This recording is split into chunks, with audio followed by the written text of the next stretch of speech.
the dimension of A angular speed, B angular acceleration.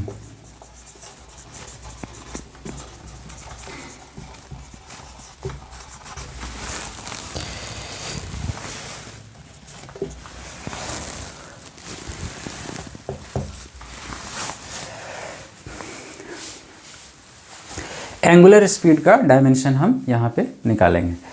तो जैसा कि हमने पहले पढ़ा कि अगर किसी को याद है तो हम सब ने क्लास 9 में पढ़ा ये एंगुलर स्पीड यानी कोणीय गति, कोणीय वेग। तो कोणीय वेग यानी एंगुलर जो स्पीड है उसका डेफिनेशन हम यहाँ पे रिकॉल करते हैं। अगर कोई ऑब्जेक्ट इस तरह सर्किल में मूव करे और डेल्टा टी टाइम इंटरवल में वो थीटा एंगल को डिस्क्राइब करे, तो एंगुलर स्पीड जो है वो थीटा बाई डेल्टा टी होता है। ये तब होता है जब थीटा को, इस एंगल को हम रेडियन में मेजर करें। हमने डायमेंशंस के डेफिनेशन में पढ़ा कि जो रेडियन है ये इसका डेफिनेशन हमने ये पढ़ा था कि एक सर्किल अगर इस तरह है, इसमें एक स्ट्रेट लाइन लेंगे, ये एक्सिस है, एक्स एक्सिस और वाई एक्सिस।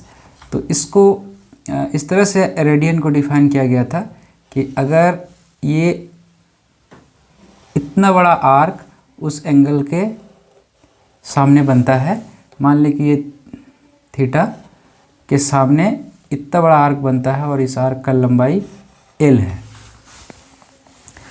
तो और इस सर्किल का रेडियस R है, तो इसका जो ये एंगल का डेफिनेशन है वो L/R होता है। ये जो एंगल है, एंगल का जो डायमेंशन है वो L/L हो जाएगा इस तरह से, यानी कि इसका जो है ये डायमेंशन लेस हो जाएगा। ये जो एंगल है रेडियन, ये डायमेंशन लेस हो जाएगा। तो ये चूँकि एंगुलर स्पीड रेडियन यानी एंगल बाय डेल्टा टी है, तो ये डायमेंशन लेस क्वांटिटी को जब हम ये डेल्टा टी से डिवाइड करेंगे तो फिर इसका ये एंगुलर स्पीड निकल आएगा। तो बाय डेफिनेशन हम यहाँ पे सॉल्व करते हैं। By definition angular speed omega is equal to delta theta by delta T. ये डेल्टा थीटा यानी कि डेल्टा टी टाइम में उस ऑब्जेक्ट ने जितना एंगल पार किया, जितना एंगल तय किया, जितना एंगल उसने डिस्क्राइब किया, तो इतने को हम यहाँ पे ये डायमेंशन लेस क्वांटिटी है, इसे 1 लिख देते हैं, डेल्टा टी की जगह टी, ये हम देखते हैं t-1, तो इसका डायमेंशन t-1 होता है। एंगुलर एक्सेलरेशन का जाहिर सी बात है, by definition change in angular speed is equal to angular acceleration. तो ये भी टाइम का रेशियो होगा, ये एंगुलर स्पीड का साथ में टाइम का रेशियो होगा। तो by definition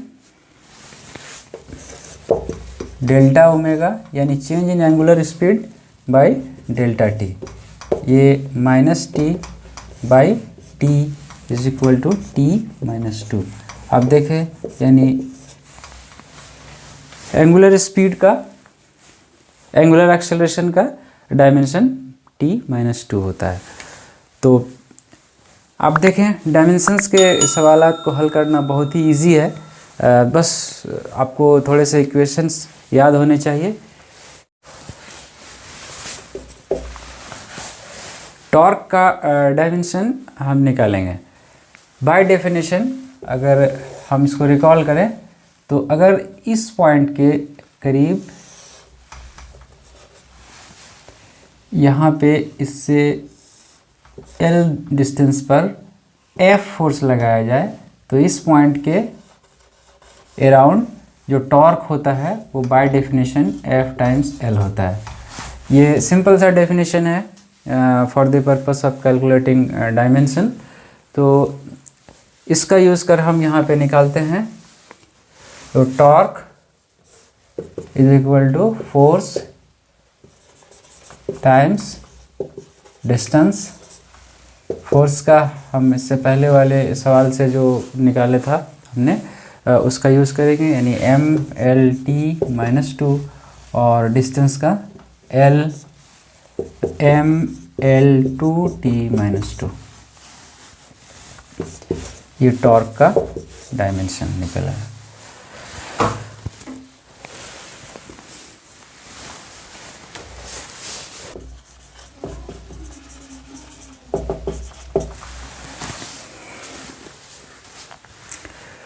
moment of inertia, इसका डायमेंशन हम निकालेंगे। आप रिकॉल करें एंगुलर एक्सेलरेशन, हमें ये इक्वेशन याद है, आप क्लास 9 में आपने पढ़ा होगा। एंगुलर एक्सेलरेशन अल्फा को अगर हम मोमेंट ऑफ इनर्शिया से गुना करें तो ये टॉर्क मिलता है। बस इसी इक्वेशन का यूज़ कर हम यहाँ पे मोमेंट ऑफ इनर्शिया का डायमेंशन निकालेंगे। तो alpha I is equal to torque, इसका मतलब I is equal to torque by alpha.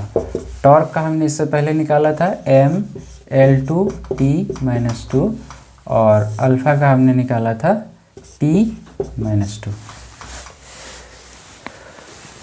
तो ये इस तरह से हमारे पास सिर्फ ml2 बचता है, यानी कि मोमेंट ऑफ इनर्शिया का डायमेंशन ml2 है।